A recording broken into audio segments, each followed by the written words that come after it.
بسم الله الرحمن الرحيم. ياسين والقرآن الحكيم إنك لمن المرسلين على صراط مستقيم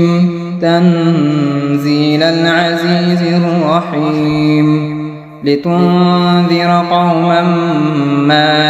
أنذر آباؤهم فهم غافلون لقد حق القول على أكثرهم فهم لا يؤمنون إنا جعلنا في أعناقهم أغلالا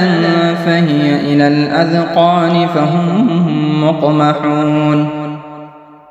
وجعلنا من بين أيديهم سدا ومن خلفهم سدا فأغشيناهم فهم لا يبصرون وسواء عليهم أأنذرتهم أم لم تنذرهم لا يؤمنون إنما تنذر من اتبع الذكر وخشي الرحمن بالغيب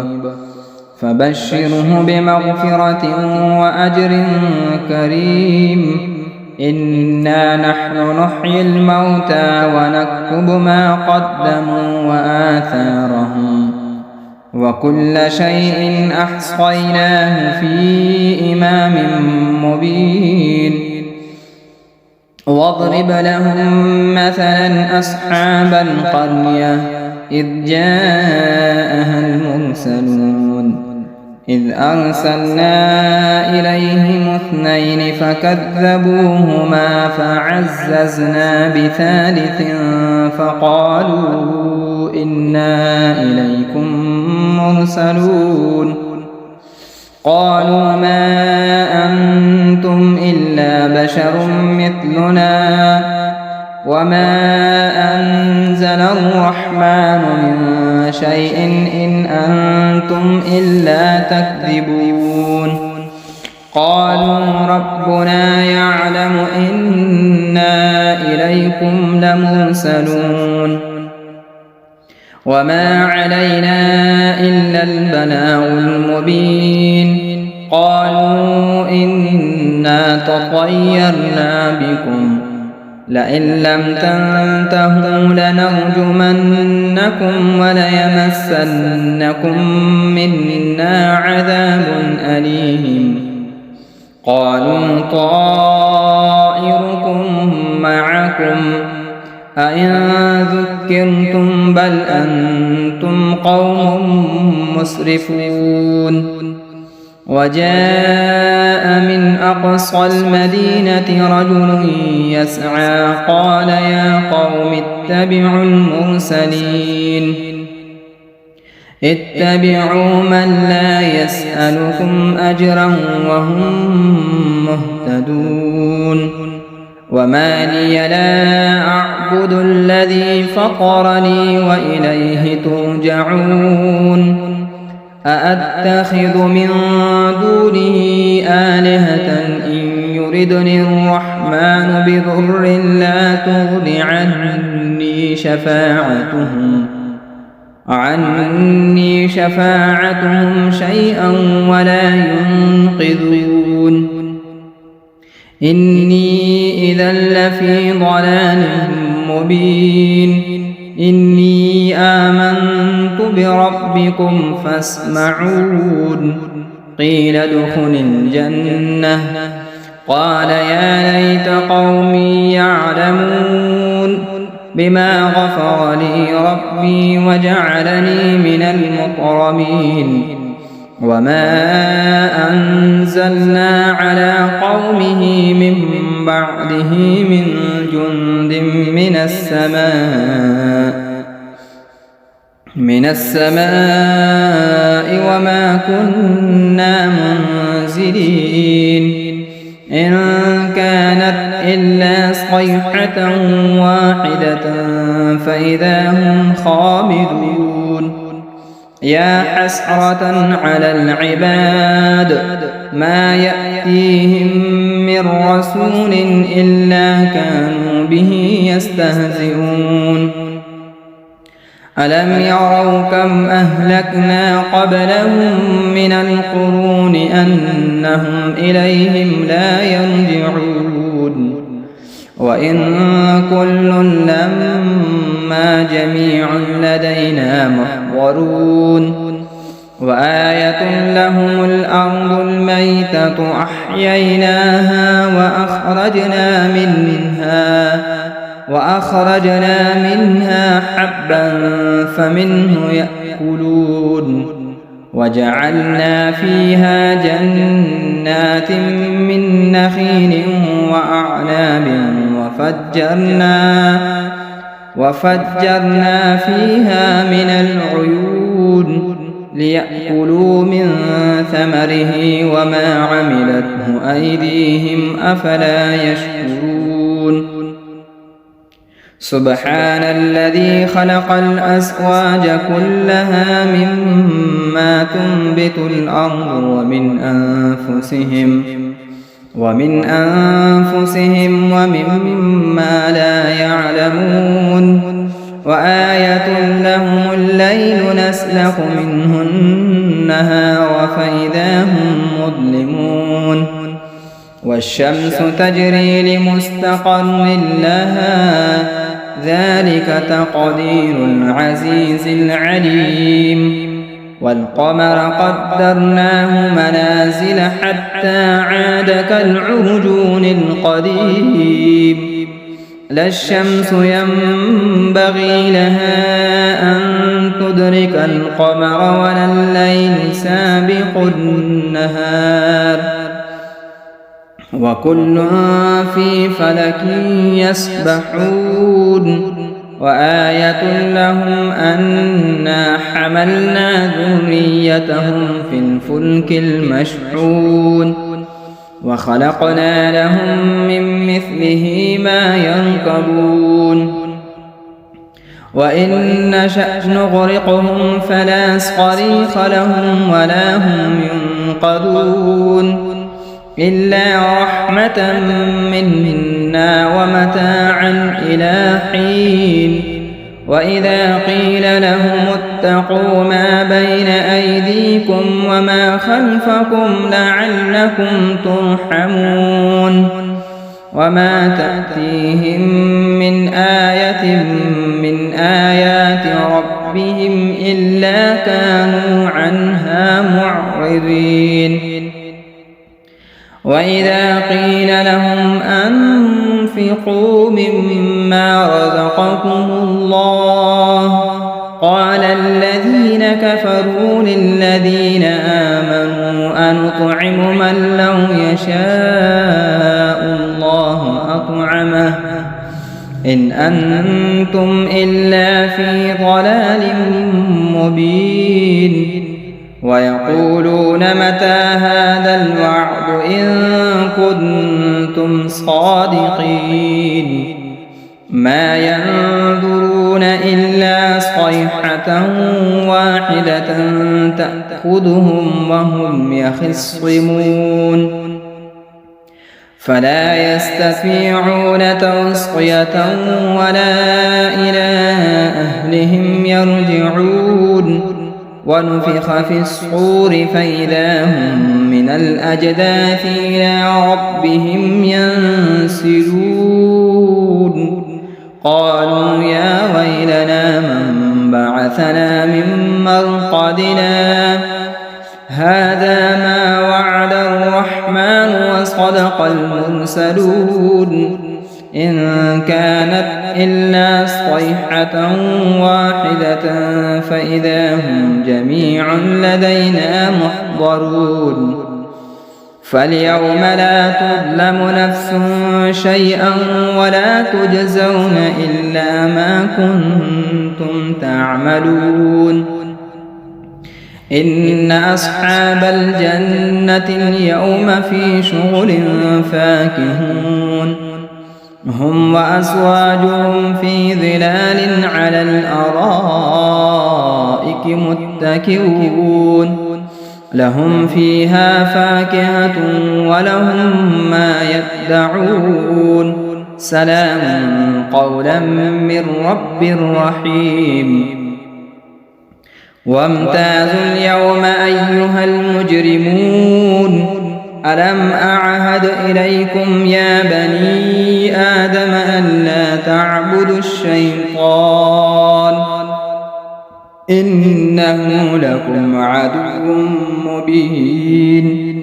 وأن اعبدوني هذا صراط مستقيم ولقد أضل منكم جبلا كثيرا أفلم تكونوا تعقلون هذه جهنم التي كنتم توعدون اصلوها اليوم بما كنتم تكفرون اليوم نختم على أفواههم وتكلمنا أيديهم وتشهد أرجلهم بما كانوا يكسبون ولو نشاء لطمسنا على أعينهم فاستبقوا الصراط فأنى يبصرون ولو نشاء لمسخناهم على مكانتهم فما استطاعوا مضيا ولا يرجعون ومن نعمره ننكسه في الخلق أفلا يعقلون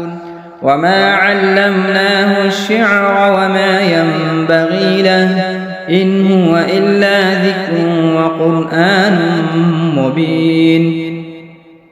لينذر من كان حيا ويحق القول على الكافرين أولم يروا أنا خلقنا لهم مما عملت أيدينا أنعاما فهم لها مالكون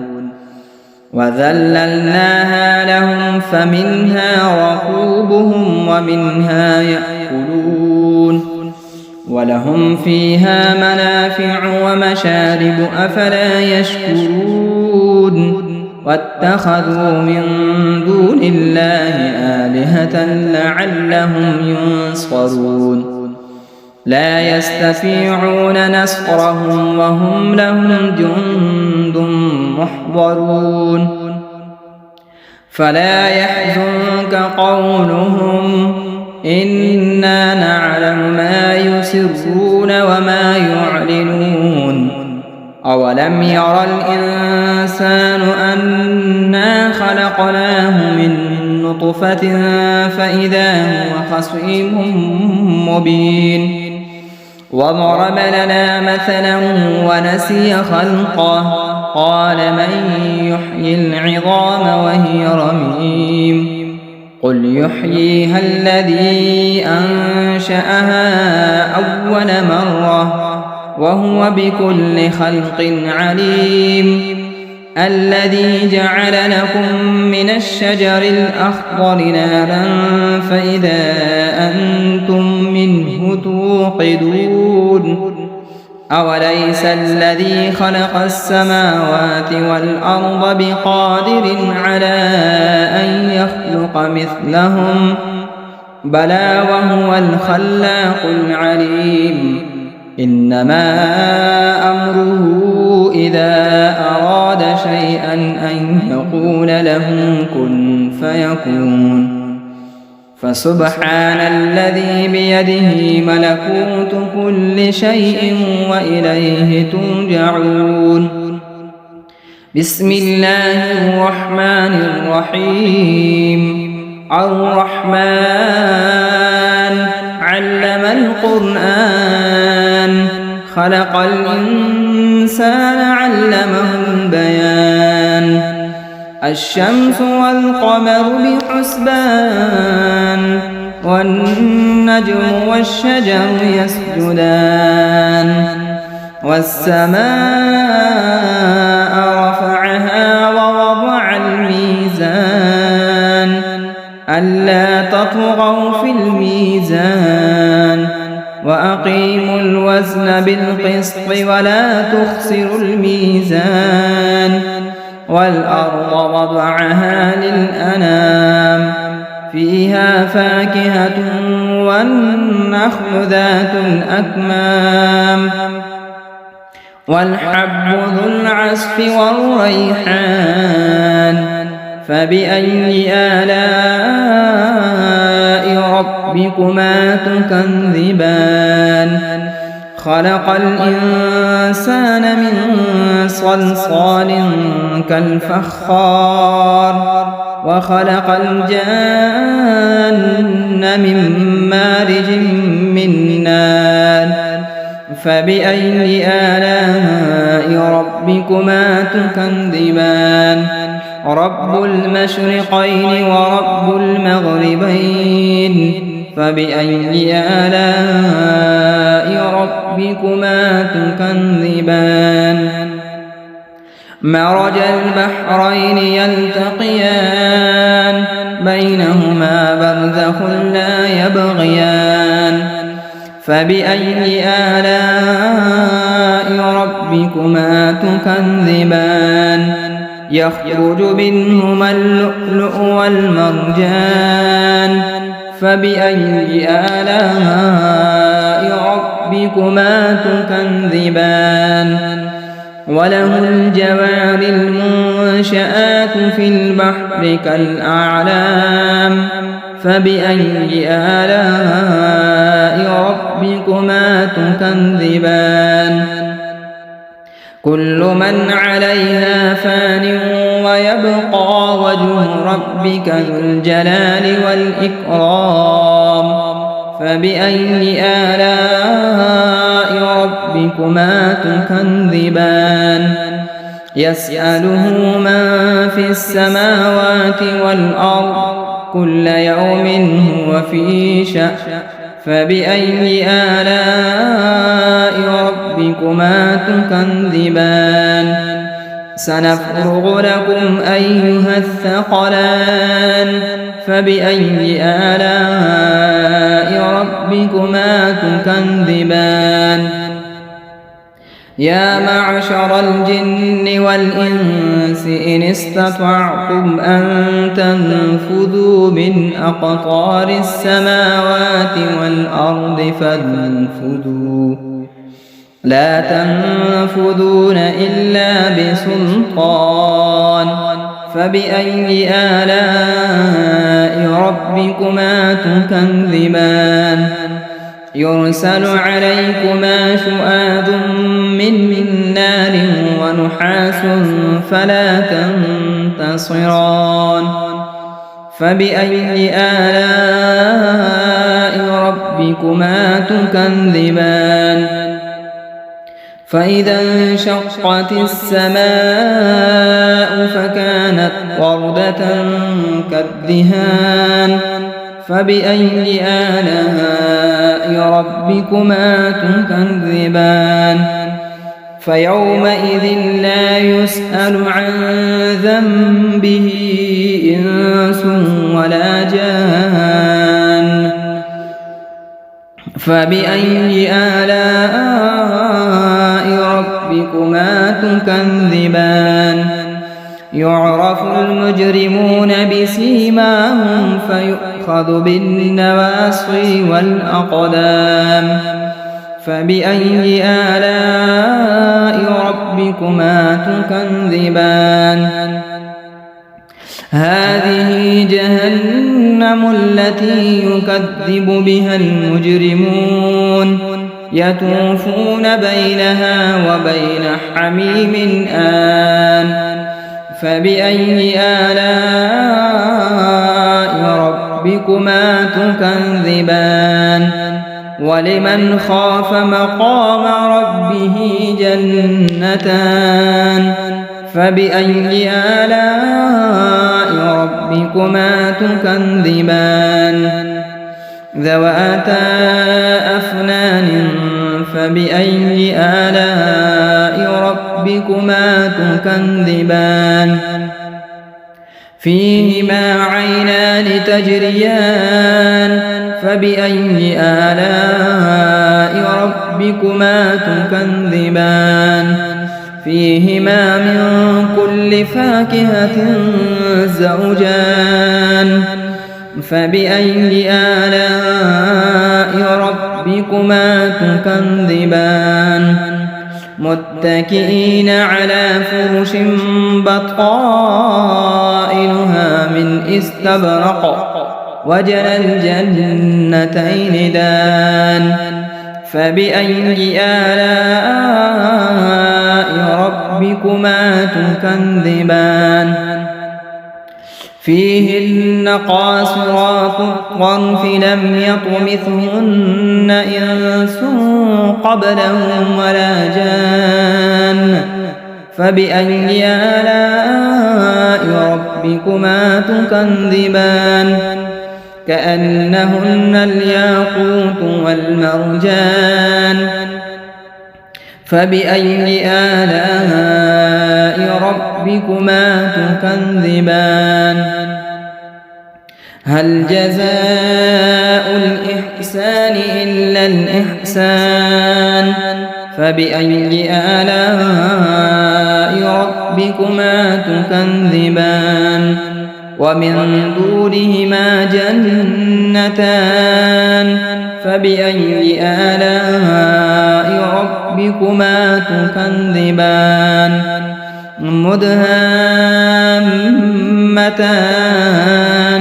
فبأي آلاء ربكما تكذبان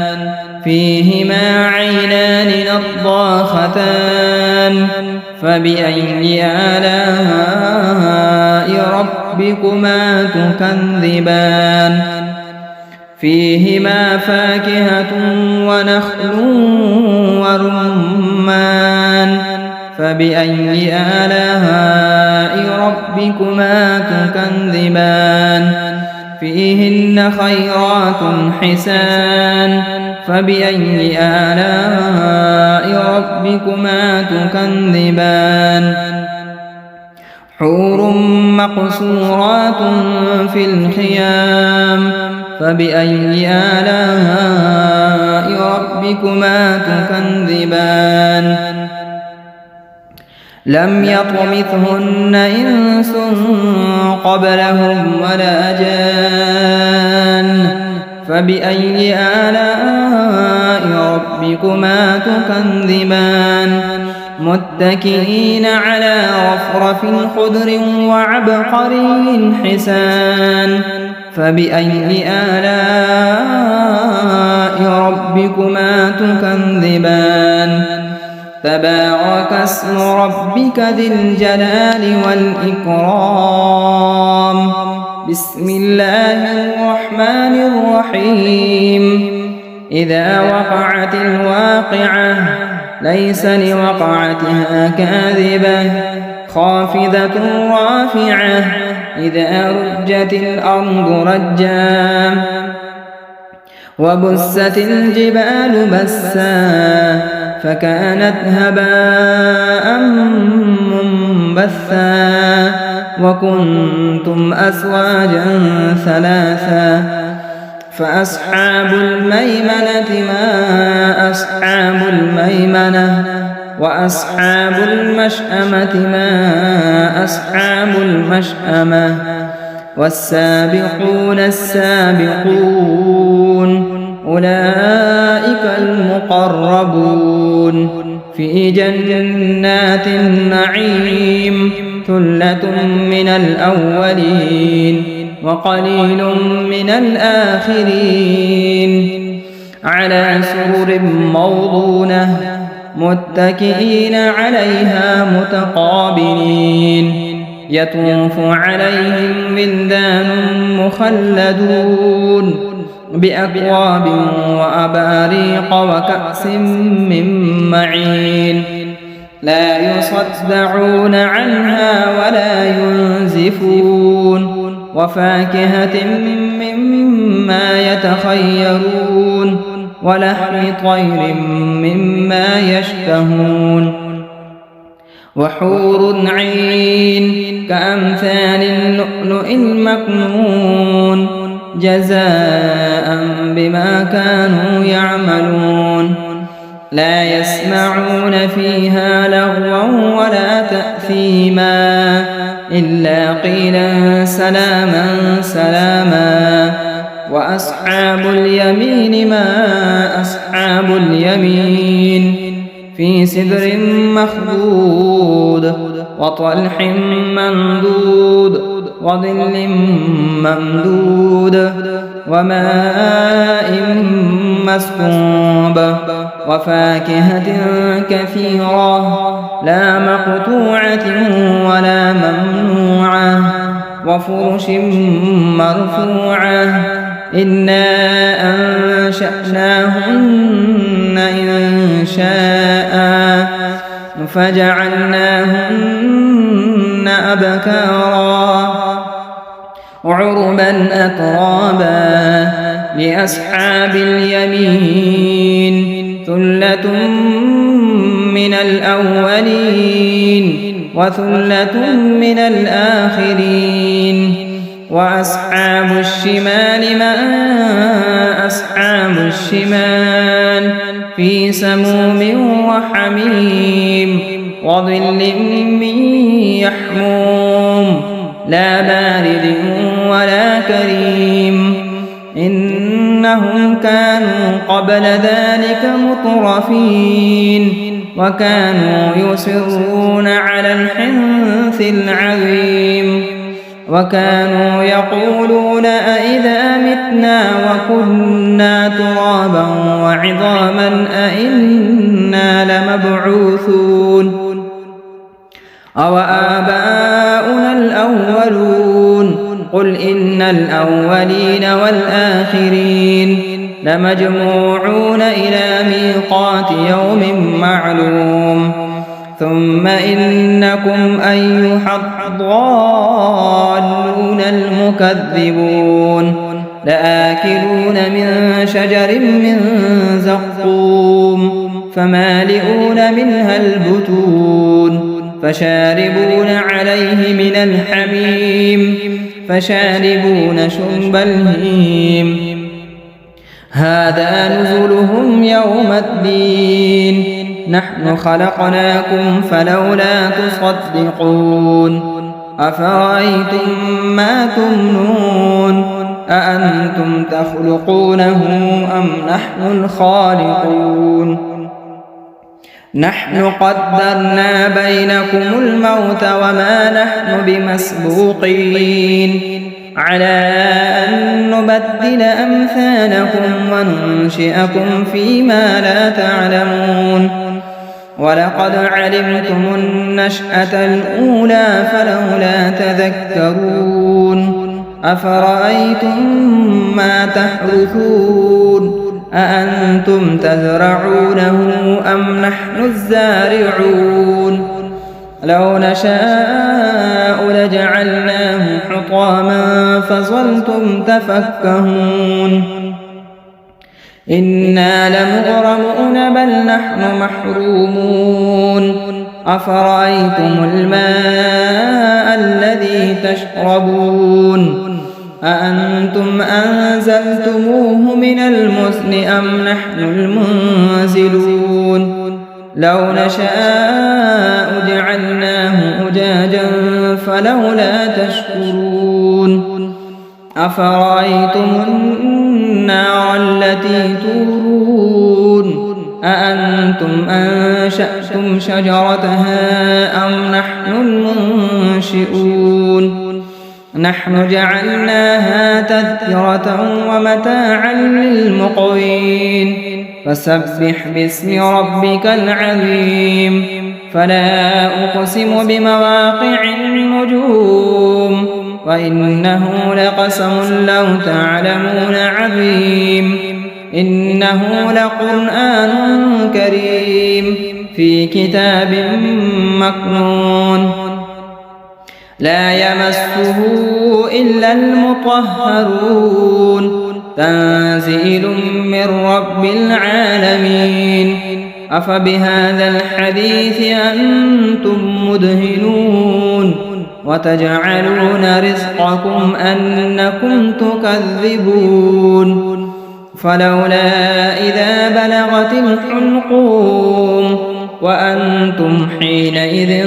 تنظرون ونحن أقرب إليه منكم ولكن لا تبصرون فلولا إن كنتم غير مدينين ارجعونها إن كنتم صادقين فأما إن كان من المقربين فروح وريحان وجنة نعيم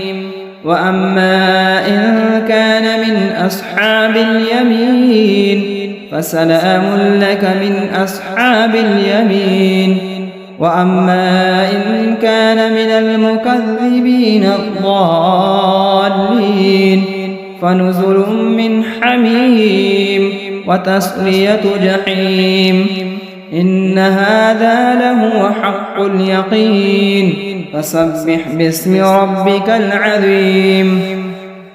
بسم الله الرحمن الرحيم تبارك الذي بيده الملك وهو على كل شيء قدير الذي خلق الموت والحياة ليبلوكم أيكم أحسن عملا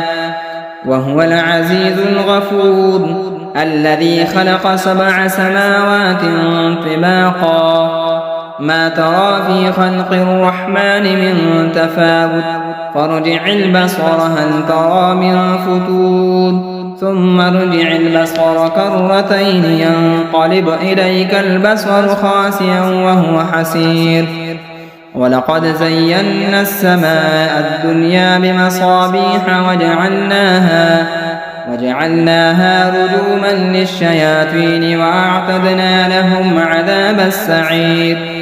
وللذين كفروا بربهم عذاب جهنم وبئس المصير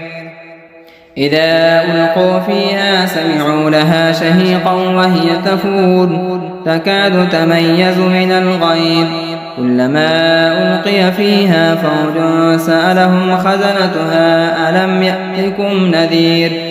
قالوا بلى قد جاءنا نذير فكذبنا وقلنا ما نزل الله من شيء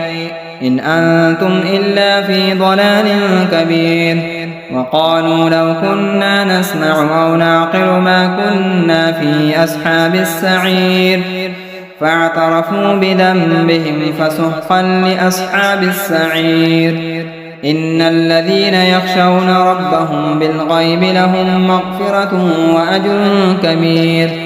وأسروا قولكم أو اجهروا به إنه عليم بذات الصدور ألا يعلم من خلق وهو اللطيف الخبير هو الذي جعل لكم الأرض ذلولا فامشوا في مناكبها وكلوا من رزقه وإليه النشور أأمنتم من في السماء أن يخسف بكم الأرض فإذا هي تمور أم أمنتم من في السماء أن يرسل عليكم حاصبا فستعلمون كيف نذير ولقد كذب الذين من قبلهم فكيف كان نكير أولم يروا إلى الطير فوقهم صافات ويقبض ما يمسكهن إلا الرحمن إنه بكل شيء بصير أمن هذا الذي هو جند لكم ينصركم من دون الرحمن إن الكافرون إلا في غرور أمن هذا الذي يرزقكم إن أمسك رزقه بل لجوا في عتو ونفور أفمن يمشي مكبا على وجهه أهدى أمن يمشي سويا على صراط مستقيم قل هو الذي أنشأكم وجعل لكم السمع والأبصار والأفئدة قليلا ما تشكرون قل هو الذي ذرأكم في الأرض وإليه تحشرون ويقولون متى هذا الوعد إن كنتم صادقين قل إنما العلم عند الله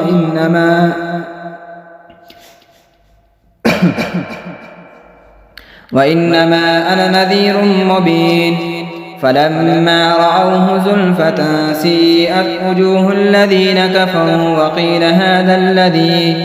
وقيل هذا الذي كنتم به تدعون قل أرأيتم إن أهلكني الله ومن معي أو رحمنا فمن يجير الكافرين من عذاب أليم قل هو الرحمن آمنا به وعليه توكلنا فستعلمون من هو في ضلال مبين قل أرأيتم إن أصبح ماؤكم غورا فمن يأتيكم بماء معين صدق الله مولانا العظيم.